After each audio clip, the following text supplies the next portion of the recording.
व्याकरण में जो शेष भाग बचा था कल के बाद ना, तो मैं शब्द अलंकार तक क्लियर कर दिया था। ठीक, अब मैंने उसका परिभाषा उदाहरण सहित, इसके बाद मैंने शब्द अलंकार के भेद, इसको भेद को प्रमुख तीन हैं। कौन कौन है? अनुप्रास, समक, श्लेष। ठीक, इसके बाद अनुप्रास के जो हैं ये 6 भेद हैं। आपके सिलेबस में नहीं है, लेकिन जो यूपीपी तैयारी करेंगे उनके लिए अति आवश्यक है। समझ रहे हो? उनके आवश्यक है। लेकिन जैसे आप लोग यूपी बोर्ड वाले हैं तो कोई एक जरूरत ही नहीं बाटे। इन तीन में से समझ रहे हो, 3 दिया गया है आपका, 9, 10 फाइनल बाटे तने में। इतने में आपका 9 और 10 फाइनल है। हाँ, कि शब्द अलंकार के 3 भेद अनुप्रास, चमक, श्लेष कक्षा 9 कक्षा 10 के लिए पर्याप्त है। ठीक है, बता देंगे आपका। और लेकिन जो यह दिया गया अनुप्रास का जो 5 भाग बांटा गया है, यह आपके लिए आवश्यक नहीं है। कक्षा 9 से कक्षा 12 तक इसकी कोई जरूरत नहीं है। लेकिन जो UPP Uttar Pradesh police SI के लिए परीक्षा देंगे, चाहे वह स्टेट गवर्नमेंट की पुलिस हो, चाहे वह सेंट्रल गवर्नमेंट की पुलिस हो, ये जो एग्जाम देते हैं तो उनके लिए हिंदी पूछ रहा है तो उनके लिए आवश्यक है। समझ रहे हो? तब यह आवश्यक है। चलिए देखिए, विनीता तुम बताओ प्रासंगिक परिभाषा क्या होगी? तुमने क्लास लिया है ना? बताओ। देखिए,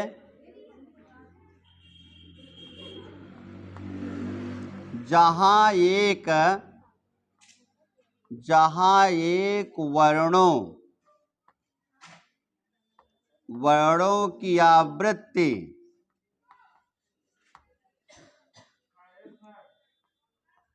एक से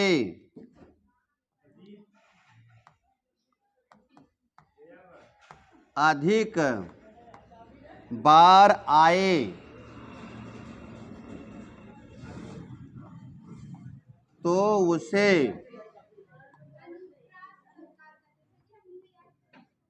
बताओ कहा नहीं, उसे अनुप्रास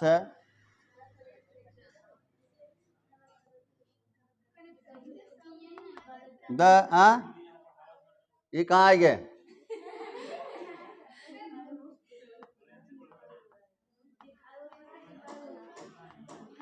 ठीक, यह इसकी परिभाषा है। उदाहरण क्या है बताओ? तुम बोल रहे थे ना, तो क्या हो तो गलत होता है, गलत है। बताओ बताओ।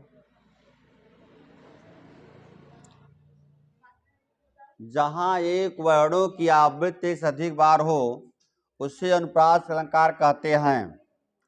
देखो इसका उदाहरण, इसका उदाहरण होगा तारानी, तारानी तनुजा तट तमाल तरवर बहु छाए ना। ये अनुप्रास, क्योंकि एक वर्णों की आवृत्ति, एक वर्णों का आवृत्ति एक से अधिक बार हो रही है, इसलिए यहां पर तक कई बार आया होगा ना। कितनी बार आया है? 6 बार। हाँ, 5 बार है। कैसे हो? त तरवर त तमाल त तर त तनुजा त तरानी 5 है ना? 5 है, 5 बेटा। हाँ 5 बेटा, एक ही दिन गिना है।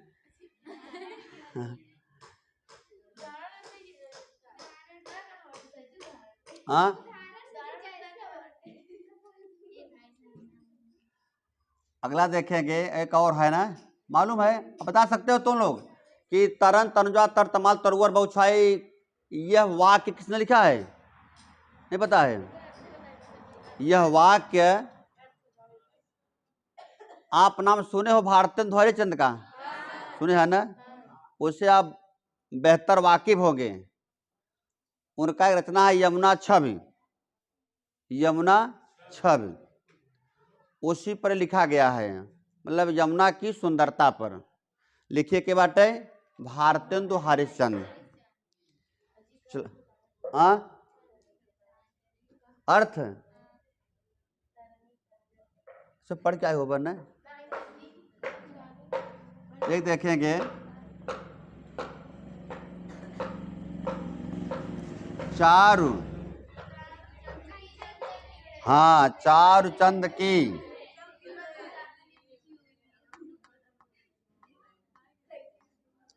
चंचल किरणें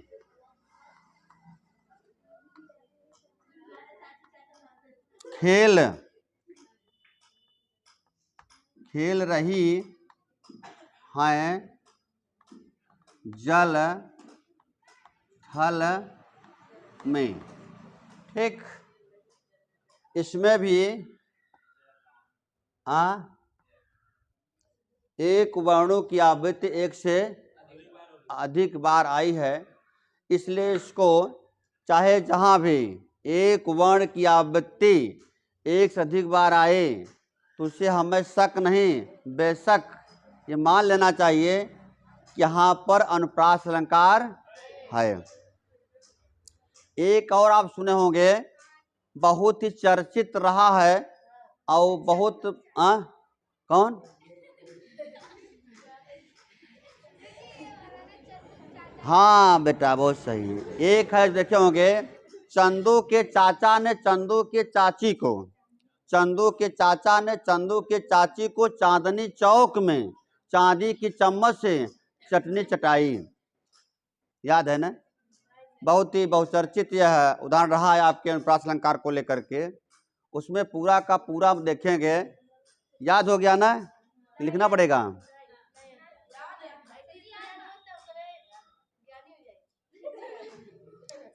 अरे उसमें करना क्या है, इतना जोड़ दो कि चंदू के चाचा ने चंदू के चाची को चांदनी चौक में, चंदू के चाचा ने चंदू के चाची को चांदनी चौक में चांदी के चम्मच से, याद होगी ना? कल पूछा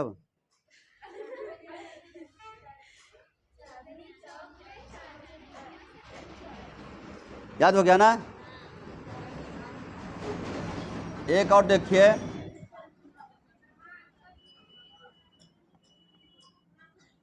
कहत नटत रिझत रिझत खिझत मिलत खिलत लजियात। ठीक, इसमें देखेंगे एक वर्णों की आवृत्ति एक से अधिक बार हुई है। और देखेंगे रघुपत राघव, याद है ना? इसमें कई वर्ण है, एक वर्णों की आवृत्ति कितनी बार हो रही है? रघुपत राघव। चलिए, दो लाइन में लिखा, क्योंकि आपने पहले बता दिया कि उसमें भारतेंदु हरिश्चंद्र का यह लाइन या पंक्ति या छंद या कोट रहा है, कोटेशन। दूसरा है चार चंद की चंचल किरणें खेल रहे हैं जलथल में, इसकी दूसरी लाइन होगी, दूसरा क्या है? कक्षा 9 है, स्वच्छ चांदनी बिछी हुई है अंबर अवन तल में। अवनी, अवन में क्या होता है? तो अवनी, अवनी अंबर तल में, अवन धरती से है। लिखा कौन है इसको? मतलब कि राष्ट्र का मैथिली शरण गुप्त। पाठ क्या नाम है? पंचवटी। पंचवटी लिया कहां से गया है? पंचवटी कहां से लिया गया है? साकेत से, समझ रहे हो, साकेत। चलिए यहां देखें कि अगला आपका है कि कहत नटत रिझत खिलत मिलत लज्जात। बताओ यह वाक्य किसका है, यह लाइन यह पंक्ति किसने कहा है, मालूम है? यह लिखा है आपके कविवर बिहारी, सुने हो कविवर बिहारी का। कक्षा 9 में तो नहीं है, लेकिन 10 में आपसे उनसे मुलाकात तो होगी। तो यह कविवर बिहारी की लाइन है। इसका दूसरा लाइन है कि कहत नटत रिझत खिलत मिलत, मिलत खिलत लज्जात। और भारे भवन में करत हैं नयनन ही सो बात। ये पूरा इसका वाक्य रहा है। तो आपका 2 याद कर लिया, रघुपत राघव राजा राम। आगे क्या है, आगे तो क्या है, रघुपत राघव राजा राम। ये वाक्य किसने कहा, बताओ, यह वाक्य किसने कहा कि रघुपत राघव राजा राम? ये वाक्य किसने कहा था, महात्मा गांधी ने। लिखा किसने था, बताओ, लिखा किसने था? तुलसीदास। लिखे के रहा, तुलसीदास। आपके 5 हो गए उदाहरण। अरे बोला अभी ना कि रघुपत राघव राजा राम, इतना लिखिए कल बस। रघुपति राघव राजा राम, र शब्द 3-4 बार रहा ना। यहाँ भी क्या होगा आपका, अनुप्रास अलंकार होगा। एक बात मैंने कहा चा मतलब को वो, हाँ, चंदू के चाचा ने ना। तो यहाँ पर भी आपको 5 एग्जाम्पल हो गए, आपके 5 आपका हो गया, ठीक है। चलिए आप इतना पूरा लिखने के बाद जल्दी करेंगे ताकि आप जल्दी हो जाए ना। धन्यवाद। देखेंगे आपका यमक है, क्या है, यमक का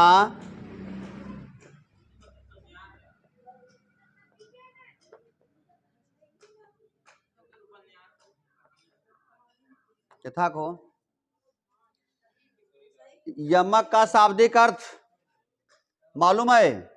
बालक मेरे को बताएगा यमक का शाब्दिक अर्थ? मालूम है, वो तो पता हो भाई करें। तो यमक का शाब्दिक अर्थ होता है 2। हाँ भाई सही के है, समझ गया ना कि इसका आप मान लिए 2 तो मतलब परिभाषा आ गया।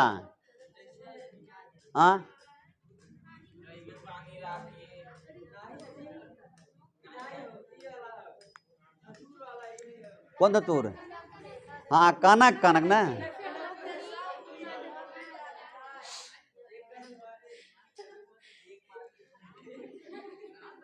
देखिए इसकी परिभाषा को लेकर के, जहां एक शब्द एक से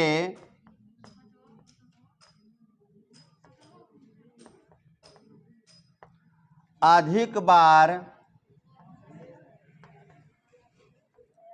आए उसका अर्थ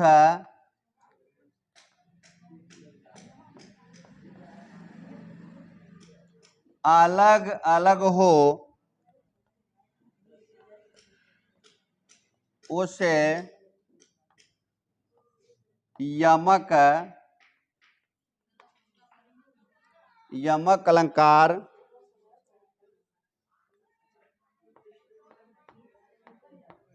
कहते हैं। ऊपर बिठा दें।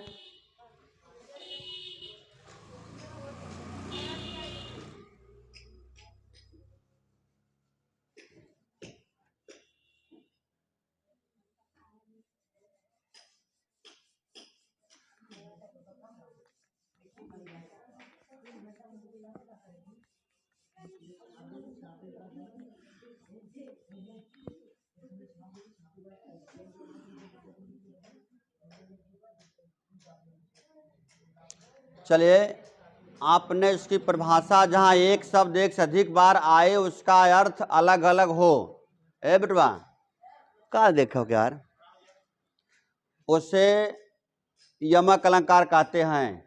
अब एक उदाहरण क्या बताए? हाँ चला तो ऐसे बहुत क्योंकि यह उदाहरण बहुत चिर परिचित है। एक कई दशक से जब हम लोग पढ़ा करते थे, वो कई पहले जब 87, 88, 89 का दौर था, तब पर भी यह उदाहरण था, और तोहरे जमाने में भी उदाहरण बाटे, और आने वाले कल में भी लगता है ये बना रहेगा। समझ रहे हो? बेटा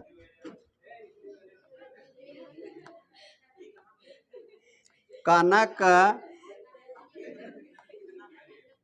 कनक कनकते 100 गुनी और मादकता अधिकाय। अगली लाइन ना पौ रहा है, ना पाओ तो वो रहा है।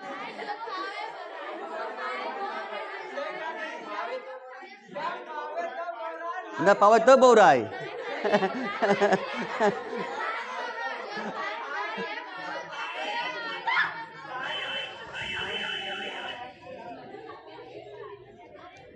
देखिए,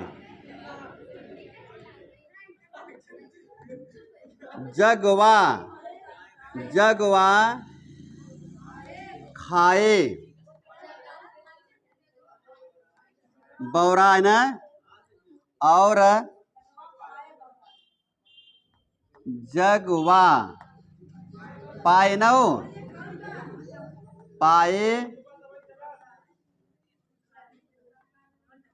पाए बौराए।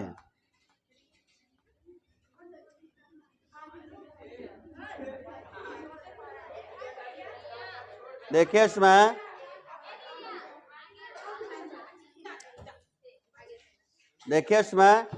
इस कनक का तात्पर्य है सोना से। इस कनक का तात्पर्य है, हो गया ना ये? शांत बेटा, बेटा बैठ जाओ भैया। चलिए आगे देखिए, दूसरा क्या है? दूसरा, हाँ बेटवा, एक करे अलावा और कोई उदाहरण है? नहीं, कौन वाला हो? कौन वाला? हाँ, कनका मनका डाल दे और फिर, और के अलावा?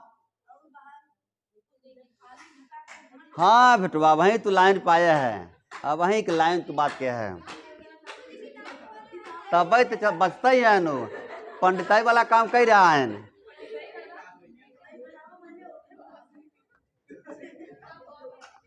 काली घटा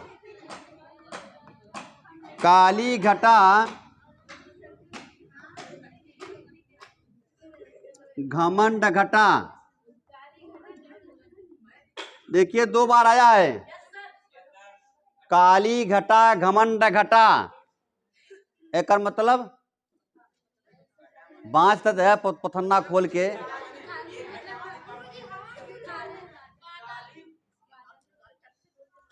काली घटा घमंड घटा, इससे आपका तात्पर्य, इससे घटा घटा 2 बार आया है।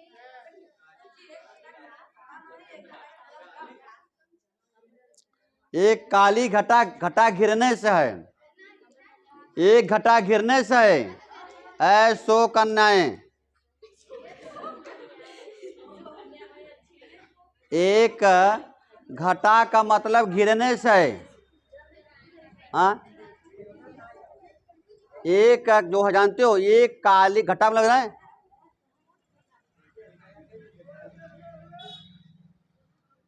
देख रहे हो ना, क्योंकि प्रकाश भी है ना। एक घटा मतलब गिरने से है, और एक घटा किससे है? छटने से, कम होने से है। इससे मतलब छटने से है, और इससे क्या है? घिरने से। समझ रहे हो ना? इससे लिखेंगे घिरने से, और इससे लिखेंगे छटने से।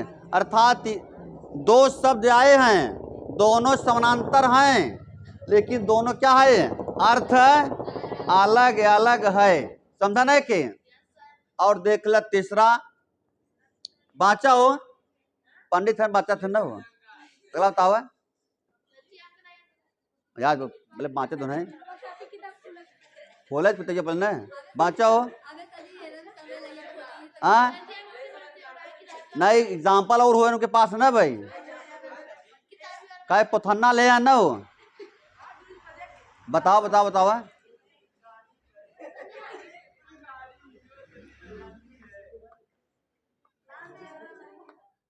तीन बेर खाती,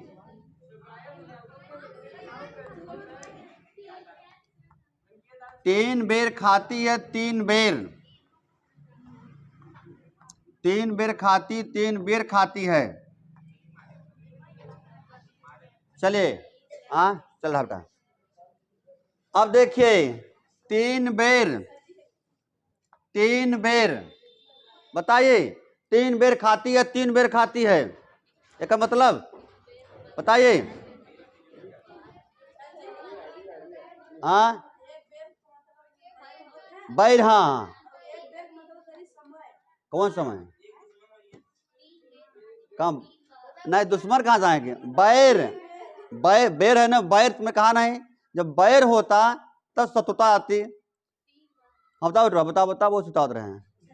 एक तीन बेर मतलब क्या होगा? बताओ बताओ बताओ। हाँ हाँ, अरे तू खड़ा जाता जब तो बताओ, तो एनर्जी मिल जाता। अब बताओ, अब झकास बताओ।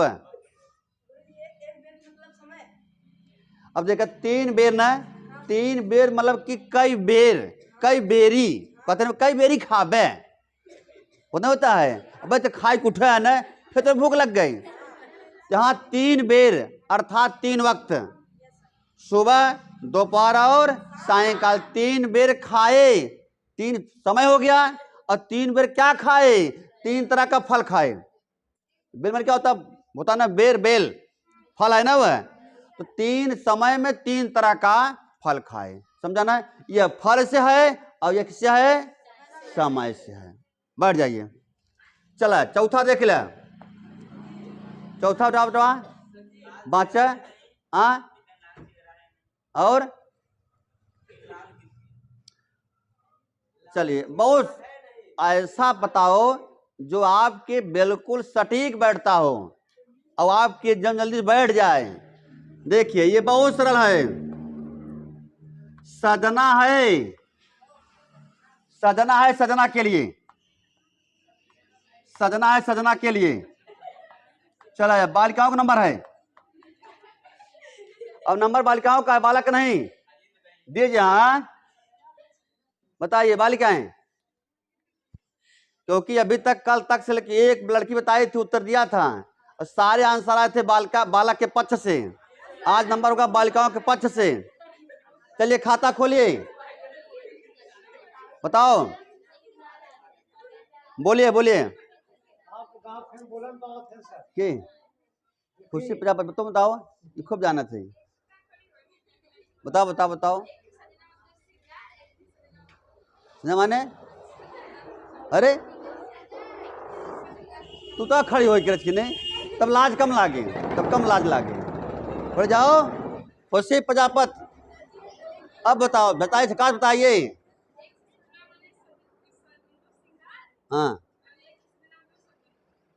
सजन माने, सजन माने क्या होता है? सजन माने ये अंग्रेजी तक, अंग्रेजी कहाँ से आई है? यहाँ बात चल रहा है हिंदी का। ये हास हाईएस्ट बैंड चलेगा कौन? राजेश कोचिंग में हिंदी चल रहा है ना।